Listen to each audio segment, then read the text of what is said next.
নমস্কার, welcome everyone to my channel Banani's mushroom. আশা করি যে যেখানে আছো ভালো আছো, সুস্থ আছো। সুস্বাস্থ্যই যখন সকল সুখের মূল, তখন সুস্বাস্থ্যের জন্য সুখাদ্য স্বাস্থ্যকর খাবার নির্বাচন করাটাও অনেক বেশি জরুরি। আর এই স্বাস্থ্যকর খাদ্যের তালিকায় মাশরুমের নামটা কিন্তু অবশ্যই তোমরা দেখতে পাবে। আর ঠিক সেই কারণেই এই কনকনে ঠান্ডায় শরীর রিচার্জ করবে এমন একটি immunity boosting vitamin, mineral, protein, calcium সমৃদ্ধ মাশরুমের সহজ এবং স্বাস্থ্যকর একটি খাবার রেসিপি ডাল মাশরুম আজ তোমাদের আমি দেখাবো। বাজার থেকে মাশরুম কিনে বাড়ি যেতে যেতে একটাই কথা মাথার মধ্যে কাজ করে যে কিভাবে অনেক তেল মশলা দিয়ে কষিয়ে মাশরুম সুস্বাদু হিসাবে রান্না করব। কিন্তু অনেক তেল মশলা দিয়ে রান্না না করলেও মাশরুম খেতে যে অনেক সুস্বাদু হয় এটা অনেকেরই জানা নেই। এমন অনেকেই আছেন যারা হয়তো মাশরুম রান্না করতে জানেন না, নয়তোবা বাড়তি রান্নার ঝামেলার কারণে অনেকেই এমন সুস্বাস্থ্যকর খাবার মাশরুম খেতেই চান না। তাদের জন্য রইল আমার এই সহজ সুস্বাদু স্বাস্থ্যকর মাশরুম ডালের রেসিপি। মাশরুম যেহেতু প্রোটিন ভরপুর সবজি, তাই বেশি সেদ্ধ করলে এর খাদ্যগুণ কমে যায়। অনেকেই বলে মাশরুম রান্না করতে করতে রাবারের মতো শক্ত হয়ে যায়, কিন্তু এখানে দেখো মাশরুম কতটা নরম তুলতুলে রয়েছে। কারণ আমি মাশরুম কেটে না ধুয়ে নুন দিয়ে গরম জল টকবক করে ফুটিয়ে তার মধ্যে মাশরুম দিয়ে 3-4 মিনিট ঢেকে রেখে দিই।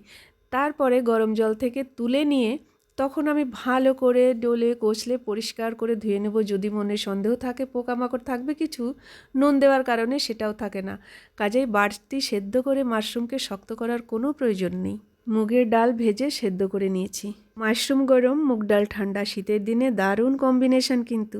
ডাল মাশরুম রান্নাতে কি মশলা লাগছে সেটা একবার দেখে নিই। গোটা 5 ফোড়ন, আদা কুচি, গোটা দারচিনি, লবঙ্গ, এলাচ, শুকনো লঙ্কা, কাঁচা লঙ্কা, তেজপাতা, হলুদ ইচ্ছা মতো আর লবণ স্বাদ মতো, সঙ্গে অল্প একটু তেল।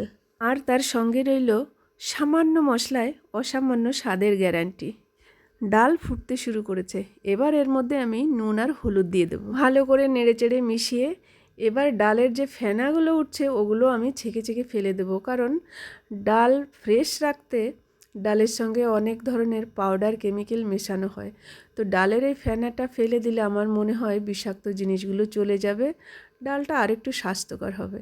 আমার হ্যাপি বসে বসে সম্পূর্ণ রেসিপিটা জেনে নিয়েছে। এবার আমি ধুয়ে রাখা সেই মাশরুমগুলো সুন্দর করে জল চেপে চেপে ছেঁকে নিয়েছি। এবার আমি সেই অল্প তেলটুকু দিয়ে দিয়েছি। তার মধ্যে প্রথমেই দিয়ে দিলাম আমি শুকনো লঙ্কা, তারপরে 5 ফোড়ন, এবার দিয়ে দেব গোটা দারচিনি, এলাচ, লবঙ্গ, তারপরে তেজপাতা, আদাটা একটু পরে দিয়ে দেব। তার আগে আমি দিয়ে দিলাম কাঁচা লঙ্কা, কারণ ওটাতে সুন্দর একটা গন্ধ বেরোবে। আদা দেওয়ার পরে সেই কেটে ধুয়ে রাখা মাশরুম এবার আমি দিয়ে দিয়েছি, সঙ্গে স্বাদ মতো নুন হলুদ, যেটুকু আমি আগে একটু কম করে দিয়েছিলাম এবার সম্পূর্ণটুকু দিয়ে দিয়েছি। যদি লাগে তারপরে আবারও দিয়ে দেব, তবে সেটা চেখে দেখার পরে। আমার মাশরুমটা ভাজা হয়ে গেছে, এবার আমি ডালটা ঢেলে দেব এর মধ্যে। হয়ে গেল আমার ডাল মাশরুমের রেসিপি সম্পূর্ণ, রান্নাটাও কমপ্লিট। কিন্তু এখানে আমার একটি ছোট্ট টিপস দেওয়ার আছে। দেখবেন একই মাছ সবজি এক একজনের হাতের রান্নার স্বাদ আলাদা আলাদা হয়ে থাকে। তার কারণ হচ্ছে রান্নাটা ঠিক সে কীভাবে করছে। অনেকেই কী করে, এই মাশরুমটা যখন ডালে জল দিয়েছে জলটা ফুটে ওঠার সঙ্গে সঙ্গে মাশরুমগুলো ছেড়ে দেয়, কিন্তু ওভাবে না দিয়ে আমরা যদি মাশরুম কুচিগুলো পোড়নের সঙ্গে ভেজে তারপরে ডালের মধ্যে দিই তখন এর স্বাদ কিন্তু অনেক গুণ বেড়ে যায়। এর যে একটা আলাদা স্মেল আসে, আলাদা গন্ধ স্বাদ আসে, সেটা ওইভাবে যখন জলের মধ্যে মাশরুমটা দেওয়া হয় তখন সেই স্বাদটা থাকে না। তো একবার আশা করি বাড়িতে আপনারা চেষ্টা করে দেখবেন এভাবে রান্না করার। আশা করব এতদিন আপনারা যারা মাশরুম খেয়েছেন রান্না করে তাদের সমস্ত সব ধারণা পাল্টে যাবে আমার এই রেসিপি বাড়িতে ট্রাই করার পরে। একটু খেয়াল করলে দেখবেন শীতের সময়টাতে বাজারে প্রচুর মাশরুমের আমদানি হয় অন্যান্য সবজির পাশাপাশি। কারণ মাশরুম কিন্তু একটি প্রাকৃতিক ওষুধ।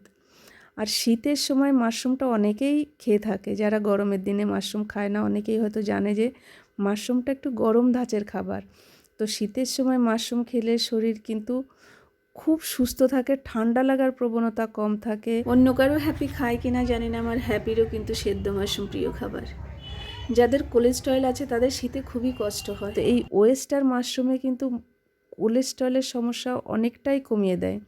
যাদের অস্টিওপরোসিস আছে, বাতের ব্যথা আছে, মাশরুম খেলে তাদের সেই বাতের ব্যথা কম হয়ে যায়। তো আমার ডাল মাশরুম যথারীতি রেডি হয়ে গেছে। ডাল মাশরুমের সঙ্গে একটু উচ্ছে ভাজি হলে কেমন হয়?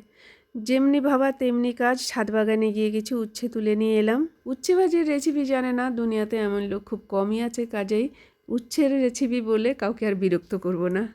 ডাল মাশরুম রেসিপিটি বাড়িতে রান্না করে খেয়ে কেমন লেগেছে অবশ্যই কমেন্টস বক্সে জানাবে। এমন unique, healthy, tasty, easy mushroom recipe পেতে আমার চ্যানেলটি সাবস্ক্রাইব করে দিও। সাথে লাইক শেয়ার করতে কিন্তু ভুলো না। আমার মেয়ে রাগি বাজরার রুটির নামে বিভিন্ন দেশের ম্যাপ বানিয়ে ফেলেছে। ডাল মাশরুম ভাত অথবা রুটি, ইডলি যে কোনো কিছুর সঙ্গেই খাওয়া যায়। এতক্ষণ ধৈর্য ধরে ভিডিওটি দেখার জন্য অনেক ধন্যবাদ। আবার তোমাদের সঙ্গে দেখা হবে, ততক্ষণে সবাই ভালো থাকো।